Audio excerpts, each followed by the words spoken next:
एक दफा की बात है। एक छोटा सा गांव था जिसका नाम था रामपुर। रामपुर के लोग बहुत ही शरीफ, सादा और भोले भाले थे।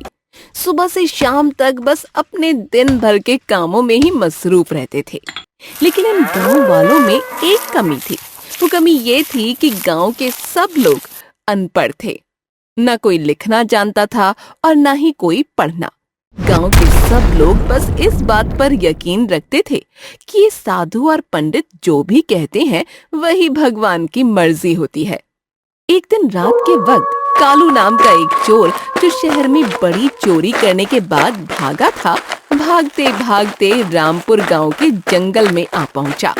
भूख और प्यास से निढाल उसने रात जंगल में ही काटी और सुबह जब आँख खुली और गांव घूमने के लिए जंगल से बाहर गया तो उसने देखा कि गांव के कई लोग एक बाबा के चरणों में बैठे हुए हैं। कोई उस बाबा के लिए दूध लेकर आया तो कोई फल, और कुछ लोग तो बाबा के लिए पैसे भी लाए थे। मतलब सब उस बाबा की दिल से बहुत खिदमत कर रहे थे। कालू ने आंख से देखा और अपने शैतानी दिमाग में सोचा, अरे वाह, चोरी करो तो लोग डंडे मारते हैं, और अगर मैं यहाँ बाबा बन जाऊं तो लोग पैर छुएंगे। अरे वाह, ये तो व्यावसायिक तौर पर तैयार है। उसने भी बाबा बनने का फैसला कर लिया। अगली सुबह कालू एक लाल कपड़ा, मोती माला और एक तिलक लगाकर रामपुर के बाजार में आकर घूमने लगा। लोगों ने जब उसको देखा तो पूछा, बाबा जी, आप कौन हैं? वो साथ ही बोला, अरे बेटा, मैं हूँ त्रिकालदर्शी बाबा। 3 युग देख चुका हूँ। मैं वो जानता हूँ जो तुम सोच भी नहीं सकते। बस इतना सुनते ही गांव वाले अपने घरों की तरफ भाग पड़े।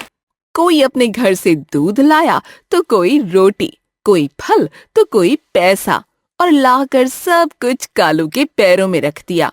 कालू मन ही मन बोला, भाई, ये तो आसान धंधा है, अब आएगा मजा।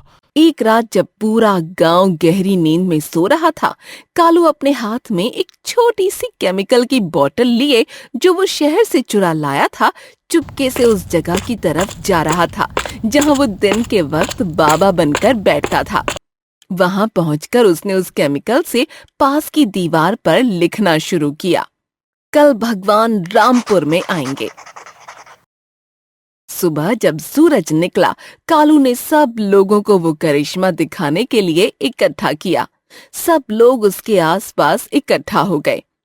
उसने पास पड़ी पानी की बाल्टी से पानी उठाया और दीवार पर फेंका, और जो उसने रात को लिखा था वो लाल हो गया। सब लोग चीख उठे, चमत्कार, चमत्कार! बाबा सच बोलते हैं, बाबा सच बोलते हैं। एक औरत तो ये चमत्कार देखकर बेहोशी हो गई। अब तो कालू और हीरो बन गया।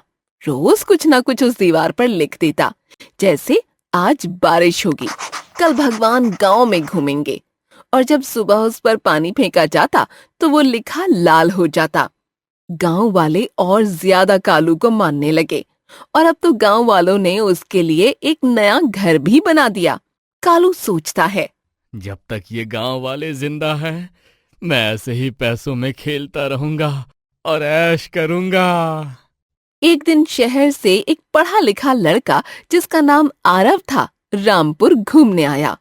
उसने देखा गांव में सब लोग एक बाबा के चरणों में बैठे हैं। सब उस बाबा के बारे में कुछ न कुछ कह रहे थे। कोई कहता बाबा जी ने सूरज छुपाया, कोई कहता बाबा जी ने गांव में बारिश करवाई। जब आरव ने उस बाबा के बारे में गांव वालों से और पूछा तो उसको पता चला कि बाबा के चमत्कार से दीवार पर चीजें लिखी जाती हैं। एक रात जब कालू दीवार पर केमिकल से कुछ लिख रहा था तो आरव ने छुपकर उसको देख लिया और दीवार के पास जाकर देखा तो मन ही मन सोचकर कहने लगा, अरे, ये तो कोई चमत्कार है ही नहीं। ये तो फिनोप्थालेन और अमोनिया का केमिकल रिएक्शन है। जब इस पर पानी फेंका जाता है तो लिखा हुआ लाल हो जाता है। आरव के चेहरे पर एक मुस्कुराहट आ गई। उसने सोचा, अरे बेचारे गांव वाले, सुबह ही इस बाबा का काम खत्म करता हूँ। अगली सुबह दूसरे दिनों की तरह सब लोग दोबारा कालू के इर्द गिर्द जमा हुए। कालू ने फिर से चमत्कार दिखाने शुरू किए। तभी आरव आगे बढ़कर बोला, बाबा जी, अगर आपका चमत्कार सच है तो आज लिखो ये बाल्टी का पानी नीला हो जाए। कालू थोड़ा घबरा गया, लेकिन फिर बोला, नीला? हाँ हाँ, हो जाएगा ना नीला। हम कोई आम बाबा थोड़ी हैं। उसने केमिकल के लिखे शब्दों पर पानी फेंका, पर कुछ नहीं हुआ। लोगों में हल्की सी फुसफुसाहट शुरू हो गई। अरे ये क्या हो रहा है? अरे ये क्या है? अरे ये क्या हो रहा है? कालू को पसीना आना शुरू हो गया। तब आरव ने अपनी जेब से एक बोतल निकाली और कहा, गांव वालों, ये वही केमिकल है जो बाबा इस्तेमाल करता है।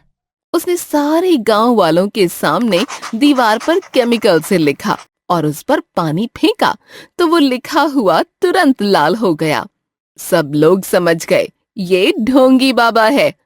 कोई चीखा, ये चोर है। कोई बोला, इसने हमारे यकीन का मजाक बनाया। कालू भागने लगा, लेकिन लोगों ने उसको पकड़ लिया। कालू चिल्लाया, मैं गलती कर गया, मुझे माफ कर दो। आरव ने सबको शांत किया और बोला, गांव वालों, ये बाबा ने नहीं, आपके अंधे यकीन ने आपको धोखा दिया है। इसको सीख लो, समझ लो, क्योंकि ज्ञान सबसे बड़ा चमत्कार है। उसके बाद रामपुर के लोगों ने फैसला किया कि अब से हर बच्चा स्कूल जाएगा और जहां बाबा अपना जादू दिखाता था वहीं नया स्कूल बन गया, जिसका नाम रखा गया ढोंगी बाबा विद्यालय। वहां बच्चे हंसी के साथ पढ़ते और उसी दीवार पर लिखा था, झूठ कुछ देर के लिए जीत सकता है, पर सच हमेशा के लिए जीतता है।